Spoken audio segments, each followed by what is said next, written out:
The Holcim Foundation Awards is proud to partner with The Urbanist on Monocle Radio. The Holcim Foundation Awards is the world's premier competition for sustainable design, highlighting projects that contribute to the transformation of the building sector. Awarding $1 million in prizes, it honours excellence in sustainable design and construction. By showcasing innovative, soon-to-be-realised projects, the awards drive change and inspire a new generation to adopt responsible design practices. Entry for the next awards competition is open now.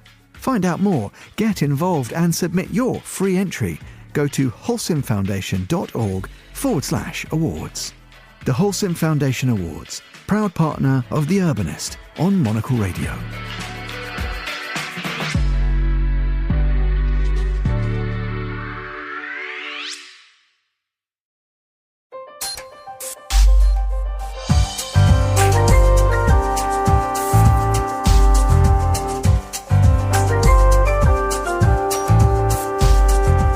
Hello and welcome to The Urbanist, Monocle's programme all about the built environment. I'm your host, Andrew Tuck. Coming up.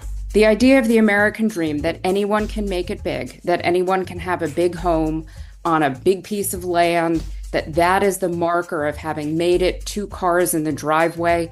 That's something where we have to look at who has access to that. In this week's episode, we're using the upcoming US election to put a spotlight on American cities and the challenges that they face.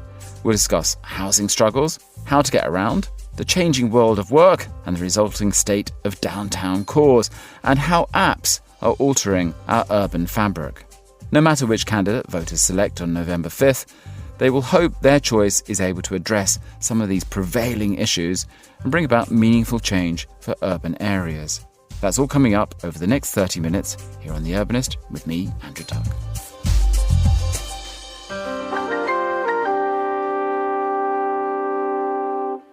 Welcome to today's programme. I'm joined for this special US-focused rundown with a long friend of the show and our proud Boston-born correspondent, Jessica Bridger. Jessica, thanks so much for joining us today. Now, we aren't here to talk about specific candidates or what they may or may not do for cities. What we want to focus on instead are the issues and get a state of the nation when it comes to urban affairs. So, Jessica, should we start with one of the biggest issues? Tell us about housing and how that fits in with the idea of the American dream. Where does the country stand on the issue of putting roofs over people's heads today? The housing crisis is an issue of affordability. And what we're seeing with the rising homelessness and the rising visibility of it is the lowest common denominator for that condition. So the visibility then of people who are completely unhoused is a direct result of affordability issues that affect pretty much everyone in the United States, because it's affecting both renters and owners and those who are not able to do either. Mortgage rates are extremely high, even with the recent Fed rate cut, and prices are even higher and keep increasing. Many people are priced out of the buyer's market, right? They're locked into old mortgages with low rates, even if the housing is unsuitable, whether it's too big or too small, or they're subject to extremely high rents in many metro areas.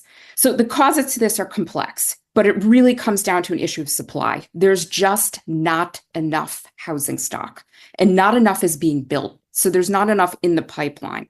And that's a problem of developer returns on investment, bad and greedy landlords, the rather insidious and famous example of private equity buying mobile home parks and raising fees dramatically. Again, that's something that's going to impact the people who are typically at the lowest end of the economic scale the most. The next step out of a mobile home park for many people is going to be being unhoused or partially housed. So this is a question really of also political will. More funding is needed for lower income housing. More incentives are needed to build housing for low and middle incomes. Legislation is needed to enable development in all sectors of the housing market. And developers can't develop what they can't afford. And that comes down to incentives that would let them build more and other political levers that acknowledge the real economic forces that are going on in the US housing market. Well, as you rightly say, when you hear commentary on the current US housing market, you find that lack of affordability is a regular complaint. And this opinion is supported by the data. Between January and August of this year, only 2.5% of US homes changed hands. That's the lowest rate in the past 3 decades. We'll return to our conversation in a moment, but before then, let's listen to one of our regular contributors, H.J. Mai, who sent us this report on the consequences of the frozen US market. Owning a home with a yard and a white picket fence has for generations been part of the American dream. But in 2024, that dream is becoming less and less attainable for regular Americans, says Ken Chilton, a professor of public policy and public administration at Tennessee State University. We've always assumed that working class households and middle income households could afford housing and that we could always have a market that was rational and could respond to that demand. But that's simply not the case anymore. People who used to be able to afford it on the private market can no longer afford it. And that's the new twist that's exacerbating the housing shortage. The reasons behind this dramatic change that has been labeled a housing crisis are as diverse as the housing stock itself. Record high home prices and mortgage rates have created one of the most unaffordable housing markets in a generation. Chilton believes that part of the current situation can be traced back to the financial crisis that was triggered by the collapse of the housing market more than a decade ago. I don't think we ever recovered from 2008, 2009. And we kind of had a little bit of a reprieve there for a little bit, but the market never bounced back. And there's a lot of different threads that tie into that. One is supply that most conventional economists are focused on. We just haven't built enough new housing units, satisfy demand, and that's driving up price. But simply focusing on supply and demand is too short-sighted. The housing market of 2024 and the players involved in the market have drastically changed over the past 2 decades. We're looking at the housing economy like it's the year 2000. Before we had things like Airbnb or short-term rentals that remove housing units from regular citizens and save them for tourists and visitors and things of that nature. It's before institutional investment in single-family housing, at least in the U.S. context, really took off. We're not competing against our neighbors for houses. We're competing against Wall Street companies and private equity investors from all over the world, buying up properties and converting them to single-family rental. All those things have created a situation where the housing market to date has a deficit of more than 4 million homes. And without policy changes, this situation is expected to get worse before it gets better, because market solutions don't work, according to Chilton. I think the level of investment that's needed would have to come from the federal government, just the scale. And I don't see that level of commitment in terms of investing that much money. While middle-class Americans and young families are currently being priced out in a lot of places across the US, the situation is even worse for low-income families. The lack of transactions in the housing market has led to a spike in rent prices in recent years. When people don't buy homes, they rent. And so as demand goes up, prices go up too, as supply is not keeping up. It's economics 101. For low-income households, that's a huge problem, says Sarah Sadian. Because we don't provide enough federal support to make sure that homes are affordable, these households end up spending 50, 60, 70% of their income on rent, leaving very few resources to meet their other needs and putting them at very high risk of facing eviction and, in worst cases, homelessness. Sadian is the Senior Vice President of Public Policy for the National Low-Income Housing Coalition, a Washington, D.C.-based advocacy group. Its own research shows that there's a shortage of over 7 million affordable housing units in the country. And she says much of that backlog is due to a market failure and lack of public investment to help those most in need. The private sector just cannot build or operate housing at that price point without public support, because the amount of money that they would take in for rent isn't enough to build the property or to keep it going. And for decades, Congress has not funded resources at the level that's needed. This has directly contributed to a record high number of people who experienced homelessness in the United States. Over 650,000 Americans were unhoused during a single night in 2023, based on data by the National Coalition to End Homelessness. For Sadian and others who advocate for more affordable housing, the frustrating part is there are solutions that have shown to work. We've known for a long time There's so much evidence that rental assistance can keep people stably housed. It can reduce poverty, reduce housing instability, prevent homelessness. We just don't have the political will in our country to invest in that solution at the scale that's needed. In addition to rental assistance, there's also the big topic of zoning that has prevented new multifamily homes from being constructed in certain areas. U.S. zoning laws and land use barriers can be very prescriptive to a point where they prevent any housing unit from being built. The federal government needs to incentivize or require localities to reform their zoning practices to allow the private sector to build more. And if we do a combination of those things, we can end America's housing crisis once and for all. The reason why changing zoning laws is not as easy as it seems has to do with public pushback. Residents of certain neighborhoods have concerns that a change in the law would reduce their home value or change the makeup of their neighborhood. There's a lot of community pushback to building affordable housing and, frankly, any housing in the United States. And oftentimes you see wealthier communities use zoning and land use restrictions as a way of preventing housing from being built, let alone affordable housing from being built. And it's really important that we recognize that those zoning laws come out of a racist and classist history within the United States. Despite all those issues and lack of action for decades, Zadian and Chilton are both convinced that the US housing crisis has finally reached a tipping point where policymakers are forced to act. Whether that action will be able to turn the tide is a different story, says Tennessee State's Chilton.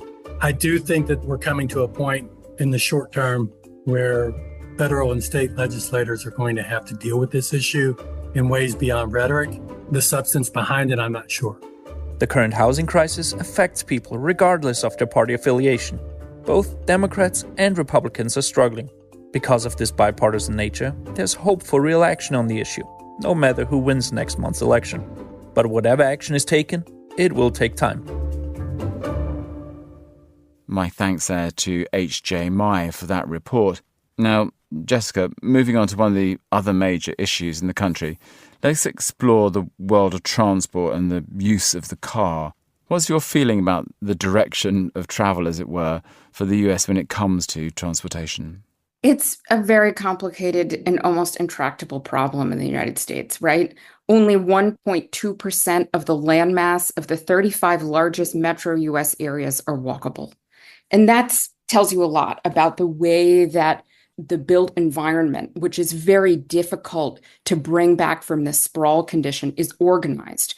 Transport is also the largest contributor to greenhouse gas emissions in the US. It's 28% of the total. Vehicle use is up 12% since 2019, but it's not hopeless, right? In a city like LA, miles traveled in vehicles has declined, and new public transport projects worth billions of dollars have come online.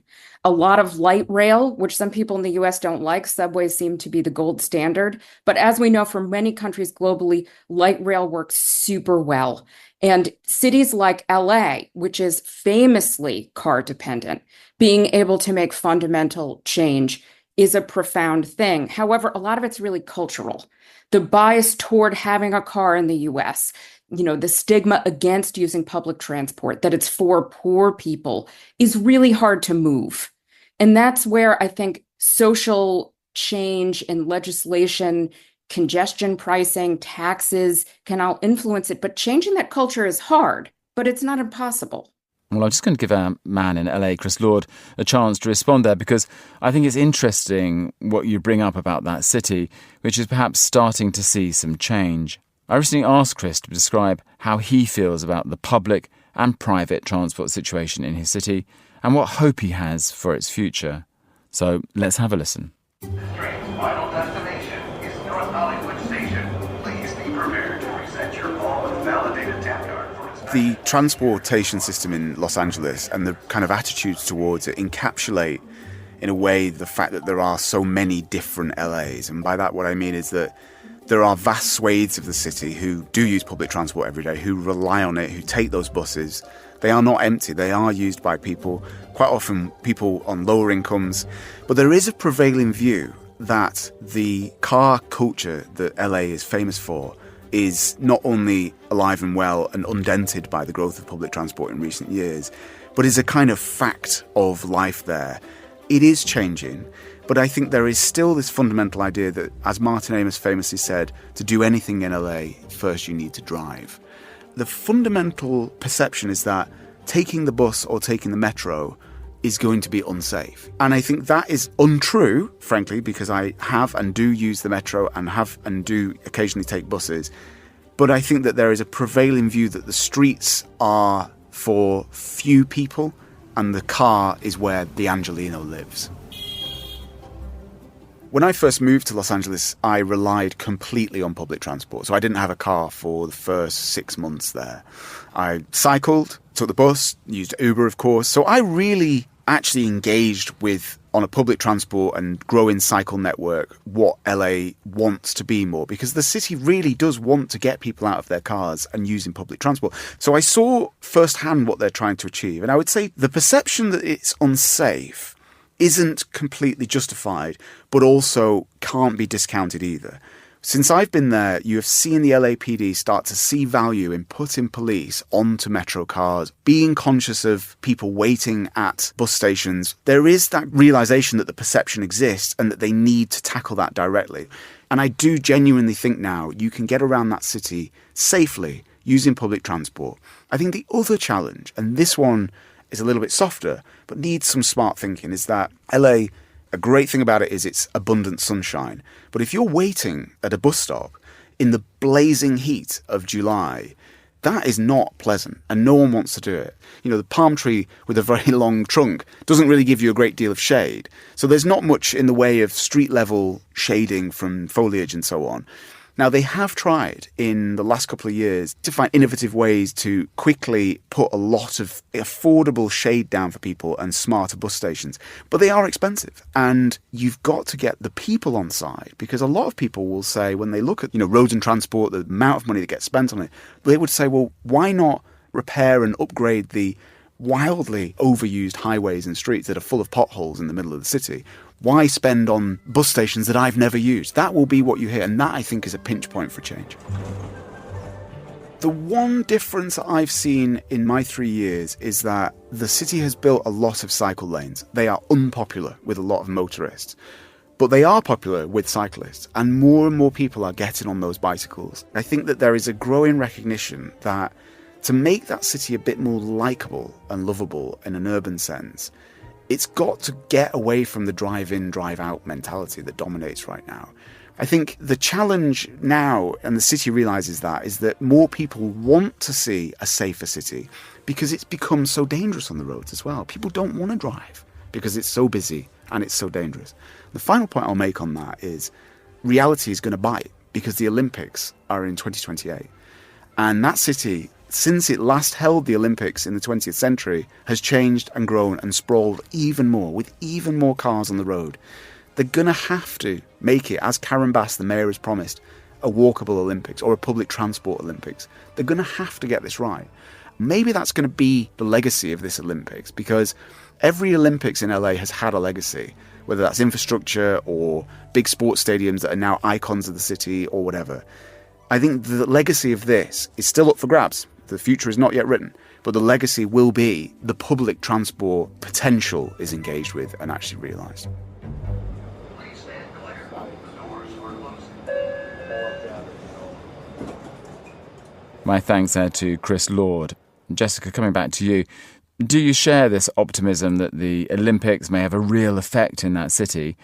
And do you think it's important for all cities to have targets like this in order to bring about a real shift? Yes. I mean, I think having targets, and many local governments have targets about increasing the ridership share on public transport, increasing the ease of using public transport, whether that's installing kind of automatic fare readers and smart card readers that have become the norm in many places globally, but are not as common in the US.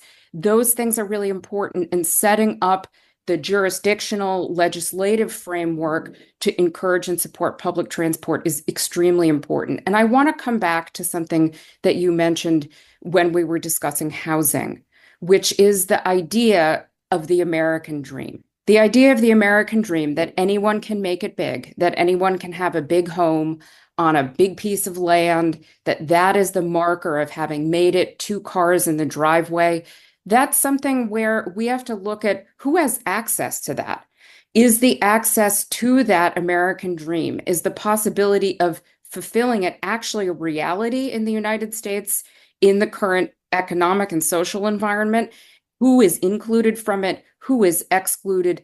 And also, because that touches on so many different issues, whether it's housing and the access to housing, whether that's issues of density and what people think housing in the American dream might look like, or whether that's transport itself and looking at what is the stigma against public transport? How does the idea of having your own car or your own 2-car household play into what you think as an American success means? And I think that's how, in the current election climate, we're having a debate over things that are much bigger than the actual issues and go down to kind of what is your take on the American dream and how widely do you think that it's accessible, and what are the kind of accoutrements that mean that you have made it and succeeded as an American?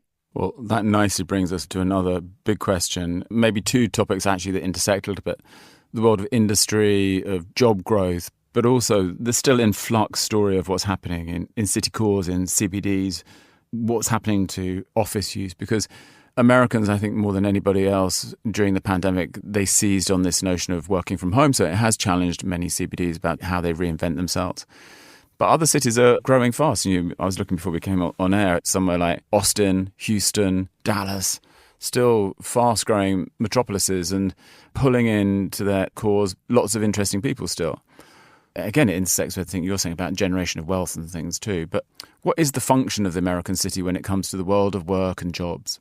I think that we are seeing a lot of growth in places, the cities you mentioned in Texas or Charlotte, North Carolina, where there's been a lot of development of its kind of center city areas, a lot of really interesting densification happening in a lot of places, a lot of it driven initially by what were thought of as commercial developments, some of which have followed this kind of US and global change towards shifting what was once monofunctional commercial into more mixed use building typologies. And I think we're going to see even more of that. That's something that there's room for development there. So developers are just going to start attaching to that. But also in the US, more and more companies are issuing back to work mandates, and more buildings have people in them. It's certainly not at the level of the pandemic, but we are seeing people come back as we're seeing a kind of revitalization and rethinking of what American downtowns can be.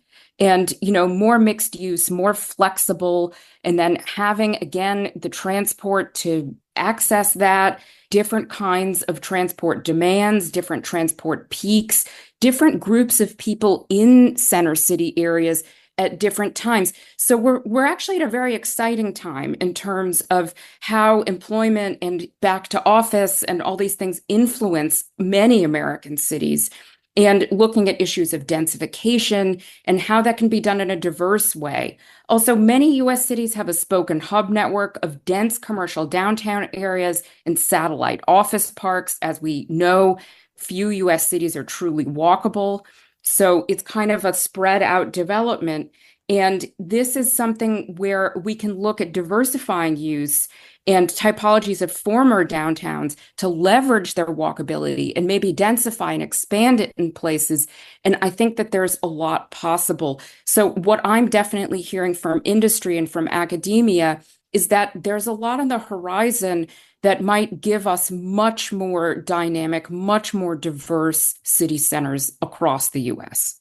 One area that every city is seeing a generation of jobs is around the gig economy, and especially around the platforms that we see that deliver many services or offer us many services. So the likes of Uber, for example, but also all of these delivery companies.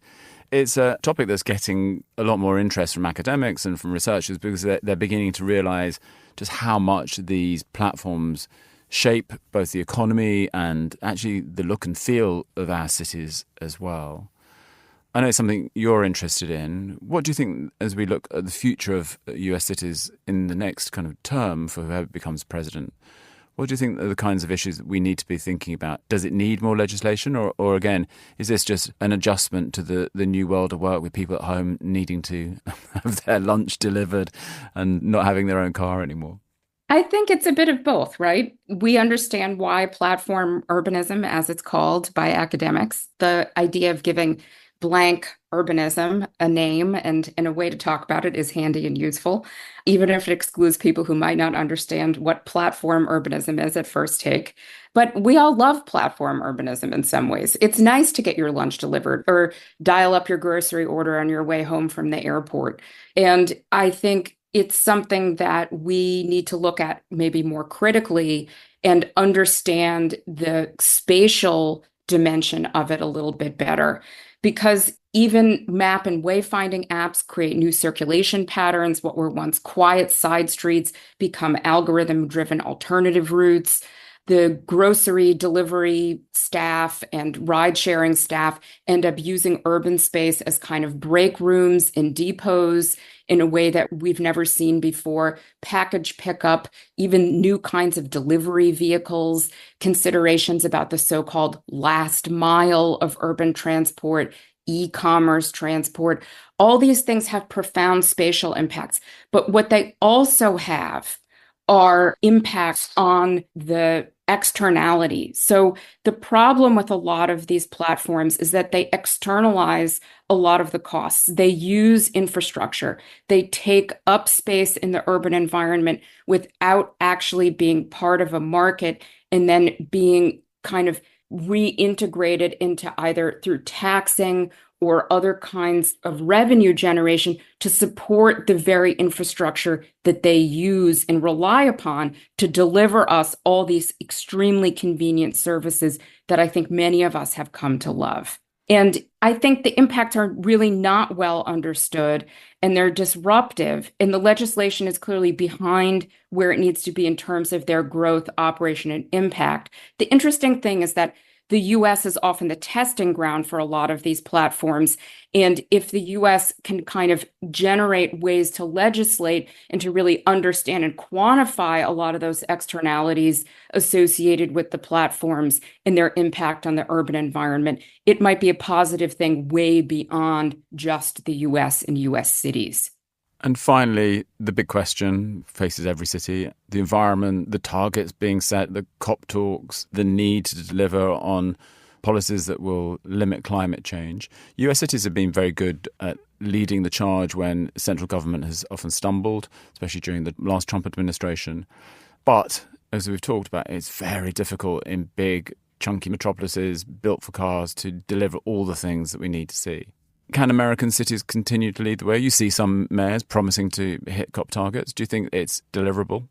I think the power of local government is something that does have the means to deliver a lot of legislation that will deliver a lot of the impacts that are aligned with COP and the SDGs and these kind of larger global level agendas. So even though federal government often creates massive swings in the US in terms of what is happening in the kind of larger context nationally, it is exactly as you identified. It's the power of local government to impact what's happening that they have jurisdiction over.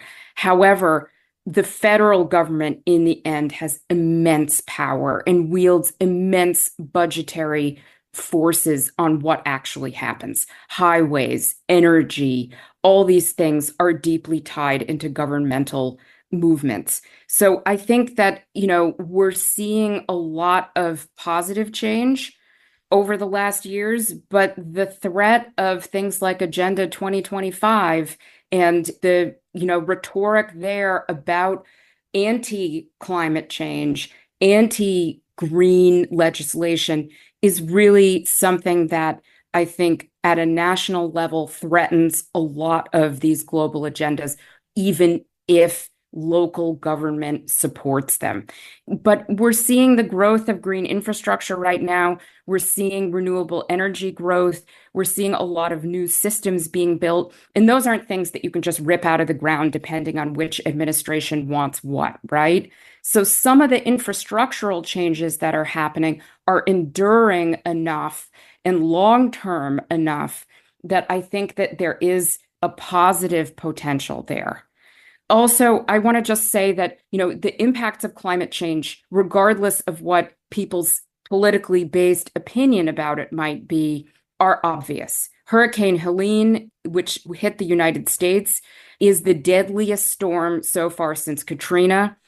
And disaster preparedness, urban adaptation to anticipate stronger and more frequent storms, floods, and fires is essential. And that is something that local government is well placed to respond to. So I think there is a lot of hope there, both in the long and short term. And there is the potential for continued positive change, regardless of the national level administrative priorities and viewpoint. Jessica, amazing to run around the States and to look at all the challenges and opportunities that are going to be facing whoever is the new president and whoever gets to run America's cities over the coming years. Thank you for joining us on The Urbanist. That's all for this week's episode of The Urbanist. Remember, you can get new editions of the show every week. Just follow us through your favourite podcast provider. You can also subscribe to Monocle magazine for regular reports on all things design, architecture and urbanism. Just visit monocle.com. And if you want more coverage of the US election, make sure you listen to Monocle Radio, where our news shows will be covering the event live from Washington, D.C. and also from Atlanta.